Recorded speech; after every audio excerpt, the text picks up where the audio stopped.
Hey, what's up, guys? Welcome to Just a Guy with... I've never said welcome, have I? That's interesting. That's because we've got a guest up in here. I'm the co-founder of Just a Guy. Like, let it be known that I was there when this started. I'm super excited. So this is the silent partner who's got shares but doesn't show up. You know, only shows up for the board meetings or when the dividends are being given out. And then after that, he's gone. This guy called me on a podcast to be silent, and then he called me a silent partner. Like, how? How am I silent in a podcast, bro? Okay. In any case, so this episode is special because it's actually inspired by a conversation. So we work together, by the way. Same thing. So we're... No, I was almost say something else. Hey, a conversation of where you're listening to Giveness. Yeah. And there's a song there's a song that I love, which is Vanish, right? Yeah. And you were listening to Maxwell, I think. Man, I was just in my R&B feelings today. I was in the 2000 R&Bs in the 90s. Yeah. Yes, I know I look young, but I was there. I was listening to music that was, just before my time. And I made a comment about the fact that love is essentially dead. And it came off your comment when you were about nehooing and they don't nehoo anymore. Like it's sad, and I think that's the beginning of where romance began to die a bit. Yeah, because people used to like I don't know about you guys, but I'm like old. Like I'm an 80s kid, right? The 90s. So I was right there when the 90s. I've got the green ID book. But I remember specifically saying to somebody the other day that R&B died when guys used to do that thing into the camera, that you see that with the hand and the shirt came off and the rain, you had to have the rain in there, and then those gospel music video effects where you're floating on clouds, that was pure love, man. But actually your generation lied a lot on these songs, because like you think about the things they used to promise Hans, and I'm like, I never, you would not set your heart on fire for this person. No, but I mean, here's the thing, it's funny that you speak about the promises that we made, right? We would make promises. Does your generation make promises? Yeah, we deliver on them. I mean, if you listen to R&B of now, I'm talking about I'll take care of you. I'm gonna make you my... Like, guys are still talking about, I'm gonna marry you, I'm gonna put a ring on your finger. What are you guys promising other than vacations? Thank you. You see what I mean? Like, if you understand that, but it's sad, man. I think that's actually a root cause. I was actually saying to you earlier that it's weird, you were telling me how in your generation you guys could slow dance. Like, you in a house party, you'd sit down and slow dance. I'm like, if I did that in a club and I still dance with somebody, I'd get a court order tomorrow for harassment or something. Which is ironic, because somebody would be able to twerk on you. Yeah, right, in a club. It's easy. That's fine. You can twerk on me and it's fine. But if I come close to you and I hold you, it's like, hey, what's this nigga doing? I'm okay with giving you my cheeks, but don't hold me. Not everybody, but honestly speaking, like, it's... Yo, man, R&B did so much for, I think, your generation of love. I see how you guys love each other, how you treat each other, and with us, there's a lot, and it also comes with the freedom. I think what Mandela said, the problem with freedom is that once you get it, you don't know what to do with it. And I realized that with your generation, you guys still had that, you're hiding your love. It's that thing, you can't kiss in front of adults, you can't walk on the street holding hands. Tina, point blank. Point blank. Asabi. I think there was something sacred about it, though. I think there was... And I think that's why my generation sometimes struggles with the way that the dating field looks like right now, right? In that it's so commercialized, it's so commoditized, right? Like I was saying it to somebody this morning, which it's like there's a venture capitalist, there's someone who's funding the whole thing, and then there's a return on investment. So it's become business. Do you know what I mean? Yeah, I can see. And obviously not everybody. No, it's not even about generalizing. I do get that. There is some truth in it, but I think it's also because of speaking, and not speaking of the entire generation, but like, honestly, I feel like we're to the point already, if I'm going to build someone, I might as well benefit something, I can't just be heartbroken and not gain something from it. So if you're not going to give me your love, give me your money, Like, but that's the thing. That's what actually kills me, in that it's like people are going into work, like, if I'm not gonna enjoy being here, at least pay me, right? That's essentially what we're saying. Whereas I said to somebody, if you take away the vacations, the girlfriend allowances, right, all the things, and it's just you two.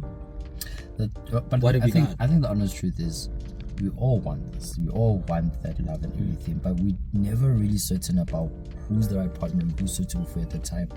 So it's like, on that pursuit of searching, something just switches on in your mind and says, I'm just gonna do this. No, but I mean, think about it. Like when you sit and you think about it, right? Like when you strip down or you strip away your game, like everything that's gone, that comprises what we think is dating right now, right? Do you guys actually even like each other? Like, there's a difference between loving someone, right? There's a difference between like, oh, I love you, and then there's like, as a person, like, can I imagine myself being stuck on a road trip or on the road for the next 25, like 18 you see hours? This thing in the small things, nah? Yeah. You must see the effort a guy puts in before he smashes. Like, before he's intimate with a hand, he will do everything. He'll be sweet to her, he'll listen to her, he'll buy her stuff. After that, so go taxing. Y'all don't even help each other get dressed. Like, literally, it's something else. There's the small things that you start seeing that. If I had to, I always think that my partner, whoever's supposed to be my partner, essentially supposed to represent me as a man. Yeah. And there's some people that you're actually with, but you're like, it's not make sure. I wouldn't be like, Mama Ash, this is the person that I want you to pay me. Yo, and that's crazy. That's the painful truth. I mean, I think I worry about the superficiality and the disposable nature of dating today. Like, I'm gonna get onto the next, and I still struggle there. Call me old school, call me old fashioned, but there's something about, caring genuinely about somebody. Like, I mean, like caring genuinely about somebody. Not because I think she's fire, I think she's got a nice body, but like you actually want to know the things that make her come alive, like the things that she's passionate about, the things that she wants to do in this world. Like, I still believe in people coming together to build together, and I'm talking about together, the two of you. I'm gonna build you, you build me, because we have a common goal. You get me? Now it's about, like you said, what can I get? I think for me, you must also remember one thing: we are in the generation, in the golden age of marketing. Everything is literally like a huge marketing campaign. From what you see on social media, what you see on TV, we are fed an idea of what things are supposed to be like. And I think that's the problem with our generation. It's not even just about love. It's a lot of things that we see somebody in chapter 30, and then we are on chapter 1, and then we want to get to our chapter 30 and skip all the other chapters, which is not how it works. And I think the main problem is that we see the ideal couples of vacations, like you're saying, staycations, traveling together, girlfriend allowance. We see all these things and we're like, okay, we want that, but we don't understand that behind the glass door, behind the glass mirror, or like inside that house is Yakala. I mean, I honestly believe in the process. He's actually just even the process. to the point that he actually got it on his arm. Just the process. In that you mentioned about vacations, the whatevers, right? The allowances and the whatever. And for me, I kind of find that those things lose their value, right? Because we think about price. I think Jay-Z said that y'all know the price of everything but the value of nothing, right? In that it's a different thing when I'm taking care of my wife. It's a different thing when I'm making sure that she's got whatever she needs. And it's a different thing when I'm going on holiday with my wife versus somebody that I'm not sure if they'll be here for the next vacation that I'm on. This man's gonna make me feel guilty, but I think all I can say now is what Bill Wayne said: how to love. Like, generally, I think that's the question. How do you love? Like, in this generation, how do you love? How do you love and be loved? How do you trust completely? And how do you know? Like, how do you just know that this is the person supposed to invest in? Look, honestly, I'm not stingy. I will treat you right. I will go out with you and everything, but I am stingy if I don't like you. I will not even give you my time or attention. Generosity, love begets generosity, right? I honestly believe that when I love you, it's so much more easier for me to be generous. Like, generally, I'm a generous person, right? So I'm not saying I'm, part of the Stingy Men Association, right? Don't. I need you to laugh because I'm here. We just said the point too. But here's the thing. I would also be scared, and I'm just speculating, right? I think as a lady, if I was in a lady's perspective or stance, if I met a guy who's given money to everybody, provided for every single woman that he's come across the board, right? I'd be a little bit scared in terms of that means his financial discipline is not amazing. Well, that makes so much sense. Because by the time you're, what if I've given all of this money, right? When you suddenly arrive, there's no money left for you. There's you understand? Like, I'm scared of that. Like, I would like want to know. Yeah, I'd want to know that I'm the only one. I'm your only person. I'm the main person. I'm your wife or I'm your fiance. Because a lot of people, can I be honest? A lot of people are trying to access wife and fiance privileges on a girlfriend package. and that's not okay. And even guys are trying to access husband perks on a boyfriend package. You have not paid, you have not earned that status. So why are you demanding those perks? You don't hold that position. Can I retract my furious statement and say to the public, in case my future wife is listening, hey, look, I'm a stingy person. Like, I'm waiting for you, right? I take it back. I didn't do it. I plead the fifth. Yeah. Because I want to be able to look at her in the eye and say, listen, everything, I've worked hard to get to a point where I know that you and I can build a future together. I've done the work, and I didn't give it to anybody else except you are the one that gets to live in the splendor, in the fullness of everything that I've been working on, even to the point of me as a person. I think there's a lot of us, and I said it to you on the walk down here, we are trying to love people. We're trying to get to know people who don't know themselves. Facts. Yeah. I think this one needs a whole state of mutual address, because when it comes to relationships, there's a whole lot we can discuss. There's also another thing of generational differences. Yeah, true. That's fair. Like I said, with the previous generation, you guys were coming out of that whole generation where you were scared of doing certain things. We are free. But it's also the mindset of how times have changed, you know? Yeah, I get you. The idea of love and the concept of love back then and now is not the same. True. As much as guys, honestly speaking, good guys are seeing the most. Everybody at some point you have to change. No, like we're laughing now, bro. There's people that generally want to be good guys, but hey. But then you meet, it's the Hunger Games. I always tell people, may the odds be ever in your favor. It is the Hunger Games because you know people are either hungry or thirsty. You know. Yeah, and but then daughter will only daughter for a woman who's worth daughtering for. But then how do you know? How do you know we must daughter? Because from jump, and I'm gonna be very honest. From jump, a lot of the interactions that I have with our sisters, it really comes from a money-driven, from a incentivized. I'm incentivized to be with you. I have to be incentivized to be with you, right? And it's something that can be bought. And that's what scares me a little bit. That means if you have the right amount of money, I got the kind of love that you're looking for. Actually, remember there was a time I was telling you, on all this other cheese girl I met in Houghton, right? Like she's proper, bro. That hand looks like they took her from a magazine but copy-pasted it in life, right? This Han, she's with a couple of rich boys. These boys are not giving her any attention whatsoever. They see her as a homie. None of them are flirting with her, none of them. And then I had a conversation with her and I'm like, yo, guys like me don't get girls like you. The reason why, because I'm now being realistic. I'm like, you are with people who are driving your Benzes, your AMGs. There's a Lambo parked outside. Nah, get some things, you know. In my mind, I have that pressure. Exactly. And I have that pressure on them, man. You know what? I don't get girls like you, right? Because of how society has built this mindset. And you know what she told me? She's like, that's the mindset. The problem is that broke girls date for money, and girls who are self-sustainable date for love. And I thought about it, and she's right, because as I feel like girls who are able to sustain themselves generally date for a partner. They want someone they can build with. They don't care about your money. I know so many hands now that want to give their boyfriend haircut allowance, or even just when you go out, split the bill. You know, not for the sake of pride or trying to be an independent woman, for the sake of, yo, you in school, you're studying, I'm in school, you're studying. I'm not going to expect you to come and pay for my life, you know, for me. I don't need you to basically be my parent. There's a guy who debit order, a girl that every month something more, you know, can't be a debit order to me. No. Can I be honest with you? The best relationships I've ever had were the ones where there was reciprocity, where it's a, hey babe, I'm at this thing, there's tickets for this thing, are you available? Let's go. I'm getting them. And then in turn I'd be somewhere and I'd get that same call, listen, I've just seen your favorite whatever, I'm getting us tickets, please make sure that you're available. Like that, there's a give and take. And for me, I honestly believe that's what keeps relationships healthy, in that there's an outpouring and an inpouring. And when one person is constantly giving and the other person is just taking, sooner or later it becomes very parasitic. And I always tell people, no matter this person that you're talking about, if this person's watching this, hey, so it didn't work with him, but like, hey, look at me. Look at me. Hey, you know, she knows herself. She's amazing. I give her props in that she taught me the value of being with people that are not looking to be that they're not dating you right for to be poverty or to be. It's a weird, it's unsustainable what we're doing for some. I mean, let's just can we just be blunt?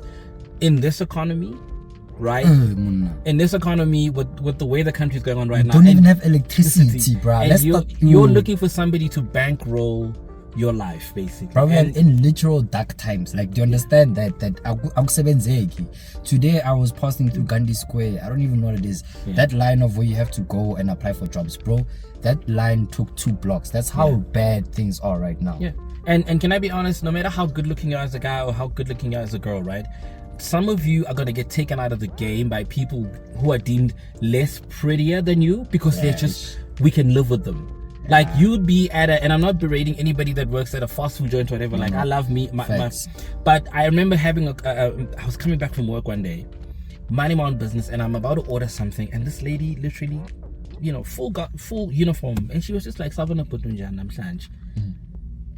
But I could tell it was like honest. Like I froze for a lot of, because it had been a while since I'd had an interaction with a lady who I don't know, right, outside of my circle, that wasn't either cold or it's a weird interaction where I'm looking to see what can I get out of you. It was genuine human concern, and there are people who are going to get taken out by people who they deem to be less good looking, attractive than them, purely because of the soundness of their heart. Purely because of that, because you're kinder, you are softer, you're peaceful to be around. Like, I know we use that, it's a cliche, oh, be his peace. No, we're not asking you to be anybody's peace. You have to be your own peace. Can I say this? There are people who are at war with themselves, and we try and have peaceful relationships with them, and it's never gonna happen because there's a civil war on the inside. I always say that it's like dating or being in a relationship with someone's like, literally, if you're moving to an apartment, you had your own apartment, you had your own luggage and furniture. I had my own. It's baggage, emotional baggage. When you move in together, we have to decide now. We can't have 2 sofas. One sofa must go, one must go. You need to unpack your own baggage, and I need to unpack mine, so that when we come together, we can start building towards something together. You understand? Like, be honest with each other. Be honest. I always find that having honest intentions from the beginning. Yeah, like what if you, like, for me, a question that I always ask myself, right, before when I'm meeting somebody is, what have you come to give? I ask myself that. Like, what have I come to give this person specifically? You understand? Like, am I going to be an addition to your life, or are we going to look across the board, not just financial statements, because some of them are just debit orders. You're right? This is debit orders. Every time they can, like, if your accountant were to go through your finances, they can pinpoint the day when this person entered your life. They're like, at this point, this is where you took on this person, because I said decline. A debit order, because you know when this person when they call you, it's always your money, money, right? I'm craving breakfast. I'm craving breakfast too. Thank you. Like I always tell people, like, it's the small things that take you out. Some people are gonna get taken out of the game by simply somebody saying, listen, I noticed that on Wednesdays you like to get X and Y and Z. I've ordered that for you. And we're not talking about money. When you're using money, because it's the most easiest thing to describe. It's the thing of, listen, I saw your favorite author has just released a new book. Right? I'm a Marvel fan. If you want to charm me, take me to a Marvel movie. Anything. Even if you don't like it, compromise for me. Right. Or something, you know, it's a small thing. Something just as, hey, I see you've been having a hard time. You've been overworking. How about we spend some time, turn our phones off, and let's just detox. There are people who don't know that, like, intimacy is not just about you just smashing. It's not about that. It's not about sex. One of the most beautiful intimate moments I've ever had is when the two of you are busy sitting together and you're reading, each of you are reading a book in silence next to each other. Like, there are people who don't know how to do that, because you take away the sex, right, and the money driven stuff, right?